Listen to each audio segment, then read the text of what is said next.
Cette semaine, on se demande si on peut vraiment manifester son succès. On s'intéresse au party de Botox et de ce qu'il dit sur l'intérêt grandissant des jeunes pour la prévention du vieillissement. Puis on accueille Charles Beauchesne, animateur du balado Les pires moments de l'histoire, qui va bientôt lancer sa 7e saison.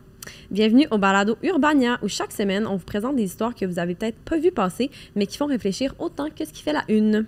Moi, c'est Gab et j'ai déjà été blogueuse, donc j'ai vécu mon lot de malaise en ligne. Oh mon Dieu, Google Me! On va mettre le lien en description sur Spotify. Moi, c'est Flo, puis j'ai jamais fait de Botox. La preuve, c'est qu'on m'a déjà demandé si j'étais la mère de ma copine. C'est une anecdote que je qualifierais de trauma. Je m'en suis pas remise. C'est moi qui commence cette semaine? Ben, vas-y, je t'écoute. OK, je voulais te jaser d'une affaire qui se répand partout, mais dont on parle peu, le Botox. Plus spécifiquement, du rapport des jeunes au Botox. Je pense ça avec des chiffres. En 2022, selon l'American Society of Plastic Surgeons, la majorité des injections de Botox aux États-Unis étaient faites sur des patients d'entre 40 et 54 ans. Jusqu'ici, tout va bien. Ouais. Mais entre 2019 et 2022, les injections de Botox ont bondi de 71 % chez les 20 à 29 ans et de 75 % chez les moins de 19 ans. Les bébés. Oui, les baby Botox. Ce n'est pas rien. Justement, c'est là que je m'en vais. Beaucoup de choses expliquent ce phénomène-là. D'abord, on peut blâmer la tendance au baby Botox. Oui. Tu la connais. Ça consiste à faire des injections dans des endroits où des rides ne sont pas encore formées pour les éviter avant même qu'elles n'apparaissent. Ce genre de pratique-là appartient à une tendance plus vaste de prejuvenation. Je ne sais pas si tu as vu ça passer. Non. On compare ça à la rejuvenation pour l'expliquer parce qu'essentiellement, c'est l'idée de prendre une approche prévenir plutôt que guérir au vieillissement. Fait qu'on veut comme anticiper les rides.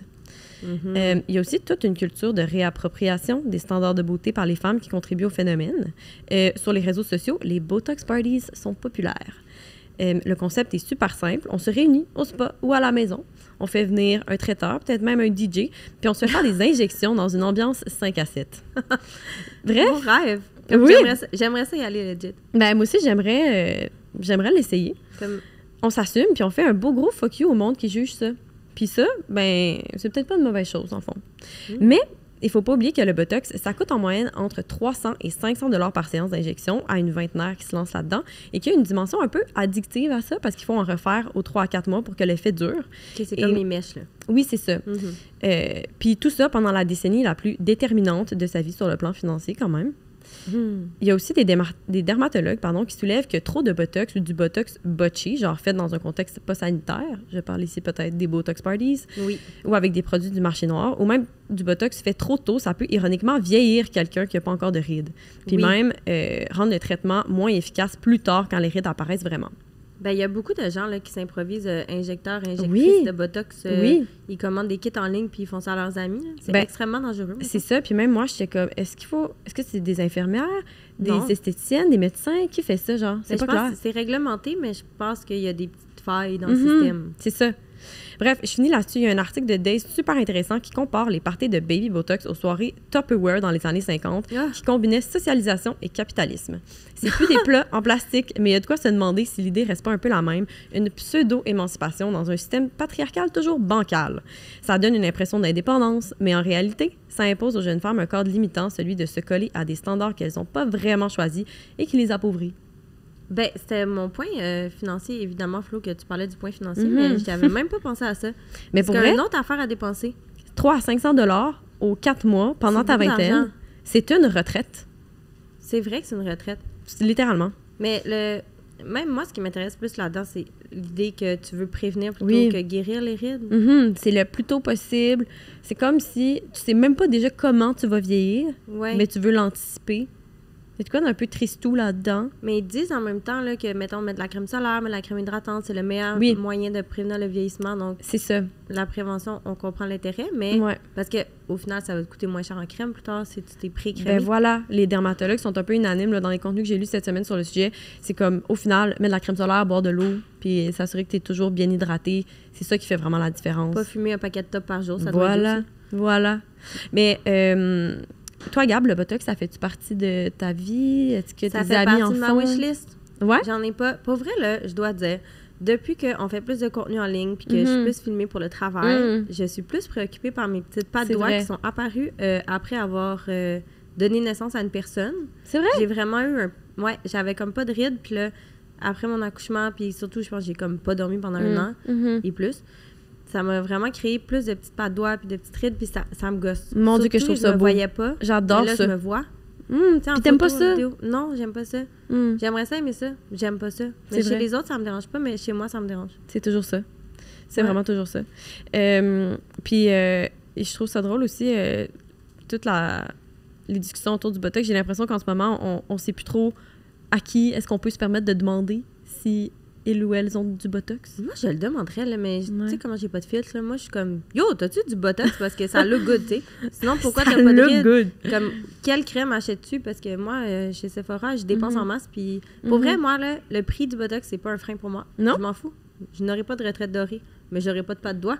Mais c'est plus j'ai peur de l'aspect médical, justement. J'ai peur que comme ça vieillisse mal ou ça me vieillisse plus ou que j'ai l'air... Tu sais, personne ne va avoir l'air figé, là. En tout cas, non, c'est ça. Moi, ça serait pas mon but, là. Je voudrais pouvoir bouger ma figure.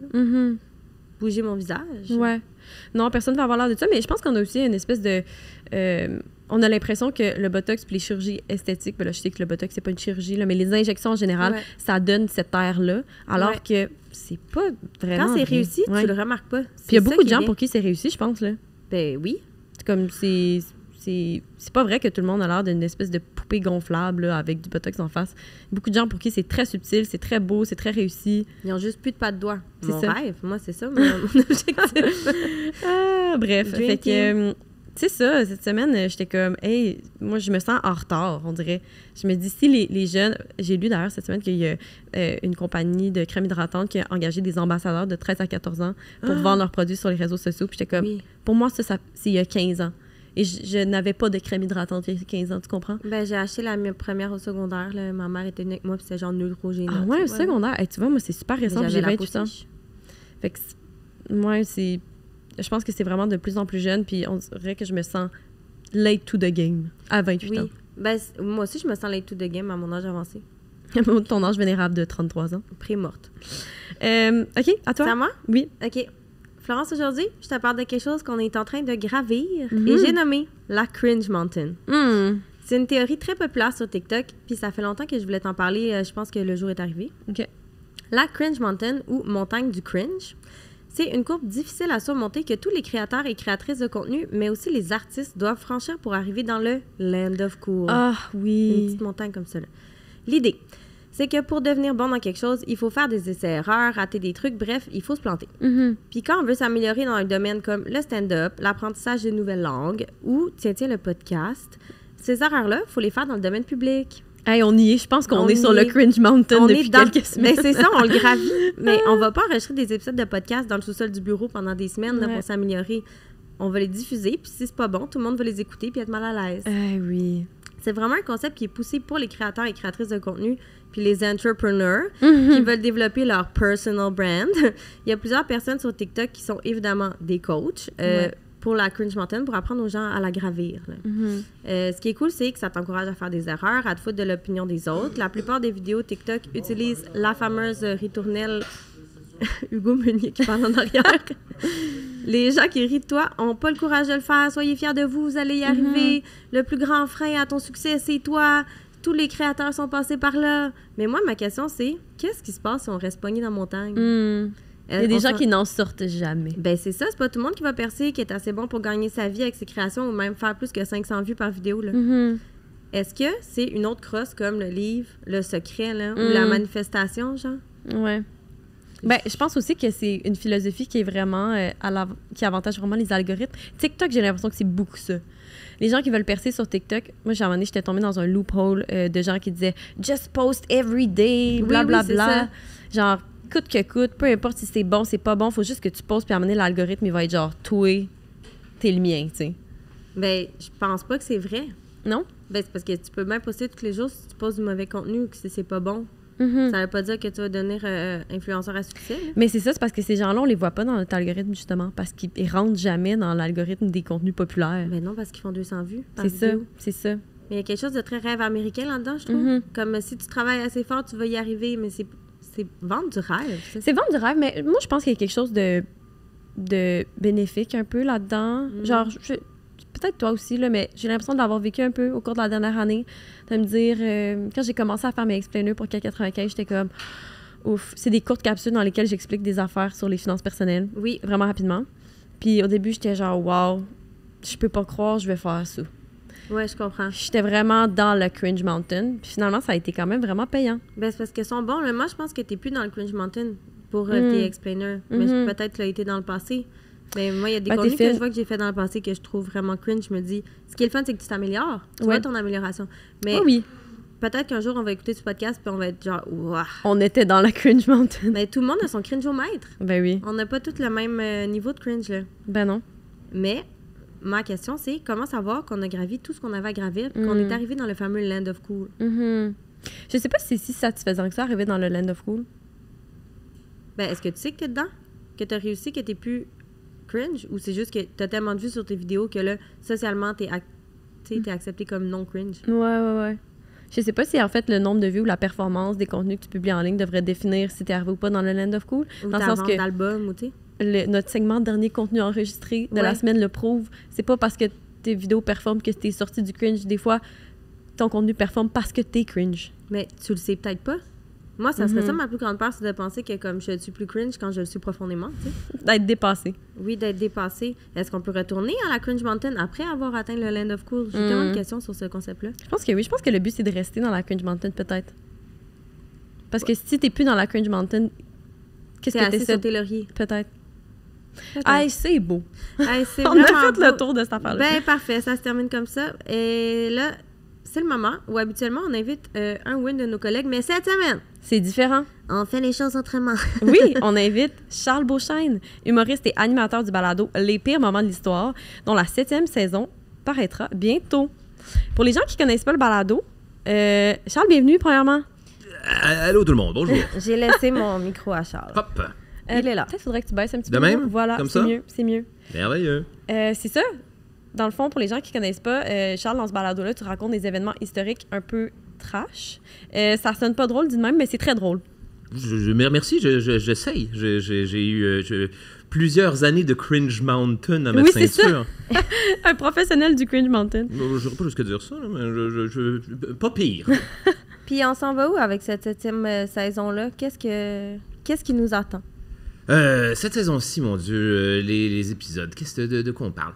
J'ai préparé un petit top 10 des pires cowboys, la véritable histoire de Pocahontas, Qin Shi Huang, l'empereur dragon, le premier empereur de Chine, l'unificateur de la Chine antique, la folle aventure amoureuse du docteur Struensee, c'est une histoire de princesse, de roi fou, puis de docteur qui essaie de changer le monde, vous allez adorer. C'est déjà bon. Et il y en a un autre, qu'est-ce que j'en fais? J'en ai mes 4.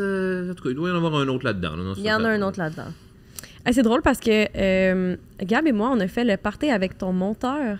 Samedi, Alexandre Sarkis. Oui, Sarkis, bien sûr. Qui est un ancien d'Urbana qui est maintenant à la pige pour ton balado. Puis il nous a parlé des roches qu'il reçoit quand il monte le balado. Puis il nous a dit que c'était quelque chose. Ah, les roches RUSH, je pensais oui. dans les minéraux. Ah non, Fait que le matériel qu'il reçoit, là, les clips audio qu'il reçoit. Puis là, on se demandait, est-ce que tu es sous l'influence de quoi que ce soit quand tu produis ce balado, Charles? Continuellement, ma parole. Oui. Non, mais...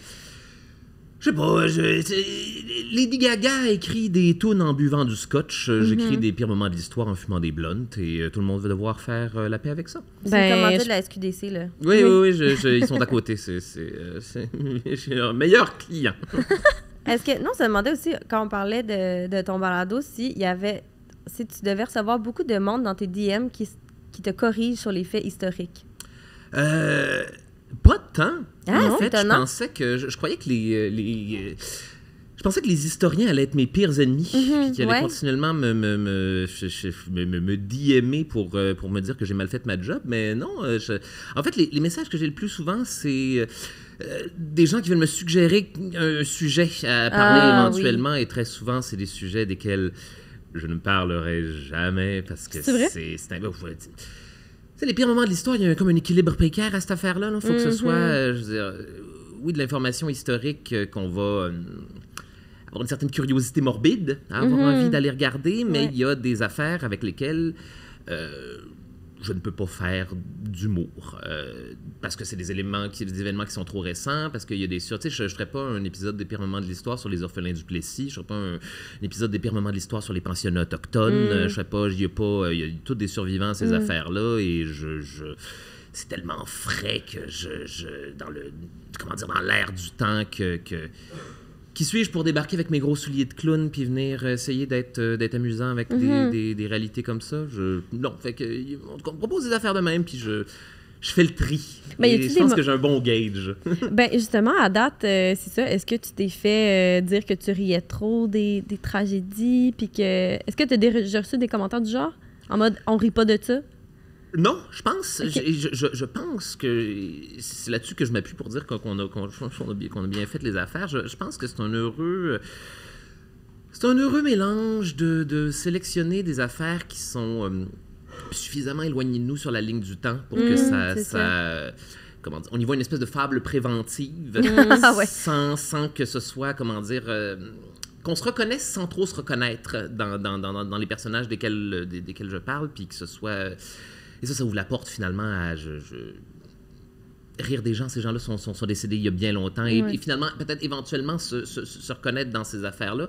Mais tu sais, il y a toujours je sais pas, il y a toujours une espèce de ligne de respect des figures et des humains derrière ça qu'il faut, d'une espèce de bon goût qu'il faut garder. Et c'est ça mon espèce de barème dans cette histoire-là. Essayer de, comment dire, rire des gens quand ils ont fait quelque chose de niaiseux. Et ne pas oublier que les gens dans le futur vont s'identifier à ces personnages-là aussi. Fait que c'est des réalités qui viennent nous toucher et desquelles, en tout cas, il y a une façon de faire de l'humour avec toutes les affaires. Faut trouver la bonne. Le bon goût, généralement. C'est un excellent outil. Le pas se faire cancel. Ça a l'air d'être une méchante job de recherche. Là. Nous, on pensait que vous étiez... On travaille ici, puis on pensait que vous étiez comme 45. Finalement, vous êtes 3. Ouais. Comment ça va? Comment ça va en général? Non, ben comment... ça doit être intense, là, faire ça à 3. Il me semble que c'est beaucoup de recherche. C'est l'enfer sur Terre. Puis je fais ça à l'année longue, parce que là, il y a des épisodes... C'est ça prend combien de temps? Un épisode standard, je te dirais que ça prend... Attends une minute.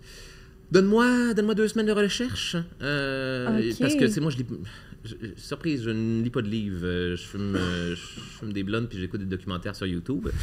J'en écoute 30 qui disent toute la même affaire. À un moment donné, tu finis par synthétiser de l'information. Il y a des gens qui chicanent qui disent des affaires contradictoires. Fait OK, d'accord, il y a une gang qui pense de même, une gang qui pense comme ça. 2 semaines de recherche comme ça.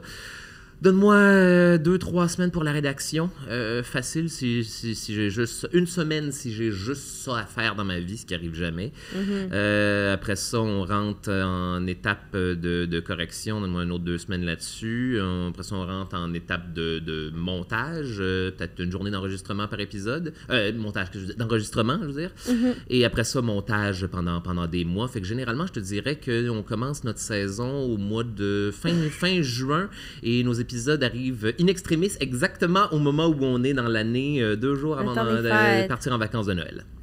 T'as-tu l'impression de t'être... Tu sais, quand t'as un succès comme ça, on dirait que tu peux pas le lâcher. T'as-tu l'impression que tu t'es mis le bras dans le tordeur et t'es comme « oups ». Non, parce que je sais depuis le début exactement à quel moment je vais arrêter cette affaire-là. OK, c'est vrai. T'as un plan? T'es comme Harry Potter. Il va avoir 7 livres. Il va avoir 10 saisons. 10 saisons? 10 saisons, on est à la 7e. 50 épisodes. C'est un joli chiffron. Puis si j'ai pas fait si j'ai pas fait une synthèse de toutes les des affaires intéressantes puis les leçons qu'on peut tirer ici à notre époque de ces faits historiques-là en 50 épisodes, je pense... Si on n'a pas fait le tour, moi, je vais avoir fait le tour. Puis j'ai d'autres projets, il y a d'autres choses desquelles j'ai envie de parler, il y a d'autres façons de faire de l'humour et de parler de qui on est en tant qu'humain. J'ai bien l'intention d'exploiter ces affaires-là quand j'aurai fini mes 50 épisodes. Je suis vraiment curieuse.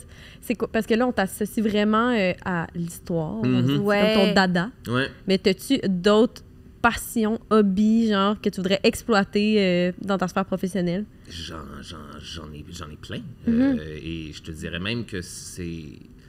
précisément pour éviter d'être Monsieur Histoire que j'ai mis un deadline sur cette affaire-là, parce que comment dire, j'adore ce projet-là. Il me procure beaucoup de plaisir. À un moment donné, je vais avoir fait le tour.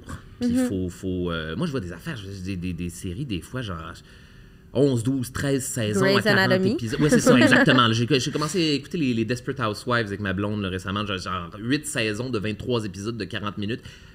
Qu'est-ce qu'ils ont à dire? Ben, c'est pour ça qu'ils s'inventent des demi-sœurs à un moment donné. Là, puis oui, c'est ça. Et je pense qu'il est mieux de s'en aller sous les applaudissements avant d'être devenu une caricature de soi-même. C'est quoi mes autres projets? Mon Dieu, moi, j'aimerais ça faire mes projets, c'est raconter des histoires, créer des personnages, Moi, j'aimerais ça faire un radio-roman, comme dans les années 30, avec du bruitage. Prendre toutes les scénettes là, des pires moments de l'histoire où je fais des bonhommes avec ma voix, là, et faire cette affaire-là en format 30 minutes, avec une narrative et des comédiens invités, des chums.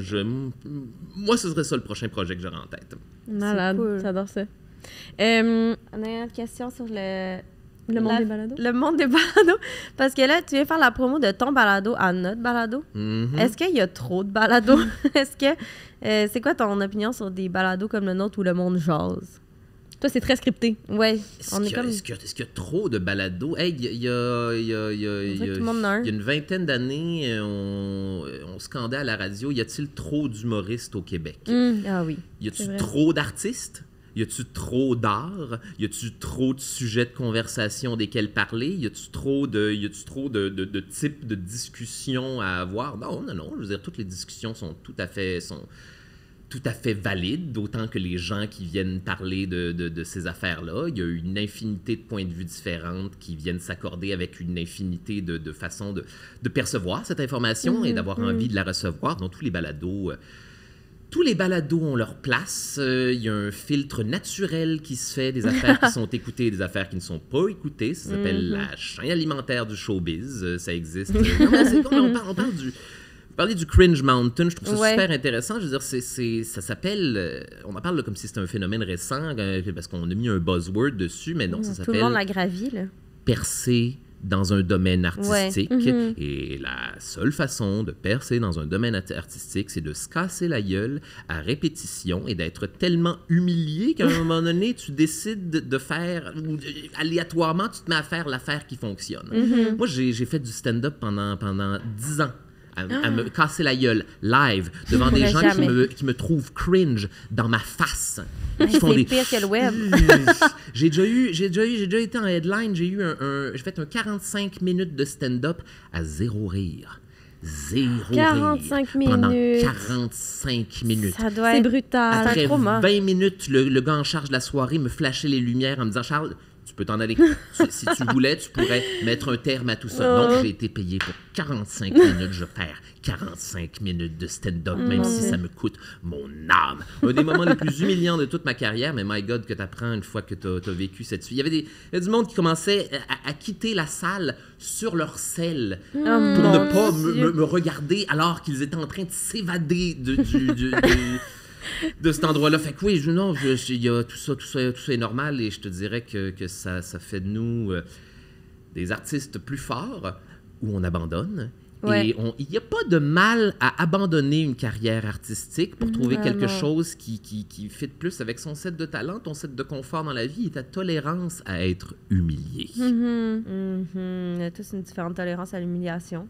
Oui, elle est très basse. Si tu veux vraiment la faire qui est au bout, tu vas manger tous les coups, tu vas prendre toutes les cicatrices, puis à un moment donné, tu vas commencer dans le Valley of Cool à même pas savoir que tu es dans le Valley of Cool. J'ai tellement de questions là-dessus.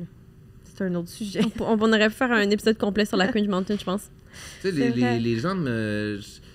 I guess que je suis dans le Valley of Cool en ce moment. Ben, je pense que oui, Charles. C'est satisfaisant? Vous verriez mon train de vie.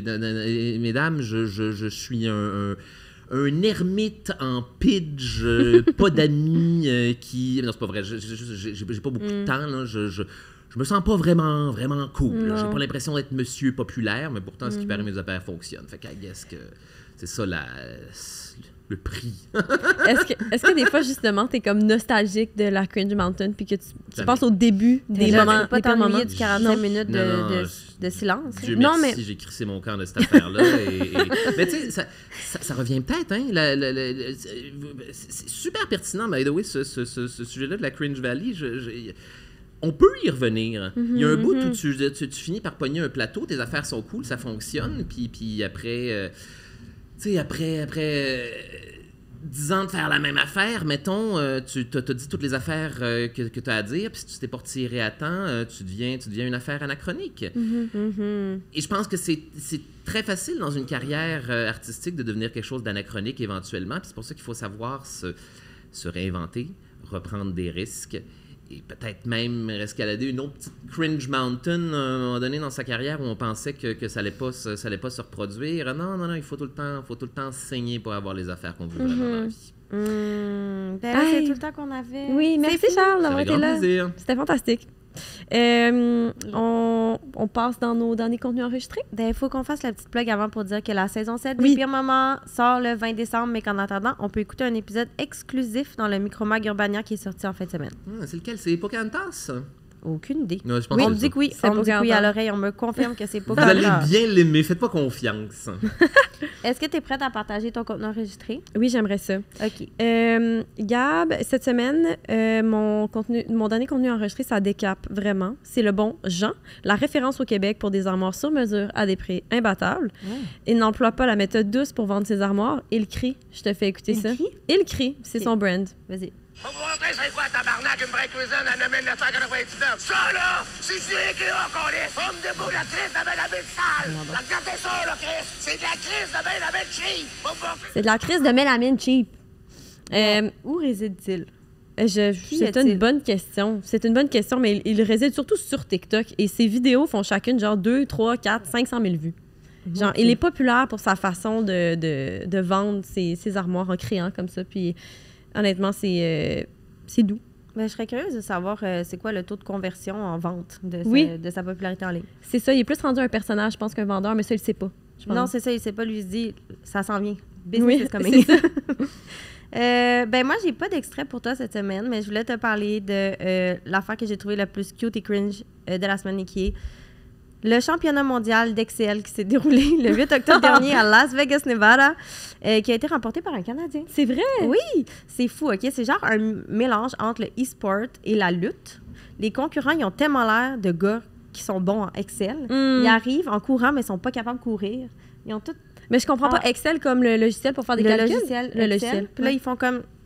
sont comme dans un e-sport, là, les trucs de sport en ligne. Fait que ils ont toutes des grosses chaises, des gros ordi, il y a des écrans géants, puis là, ils font du Excel en live, et tout le monde la foule est en liesse, là. C'est la chose la plus 4,95 comme ils ont toutes les mêmes données à entrer dans oui, ils ont des épreuves, ils ont différentes épreuves, c'est un championnat.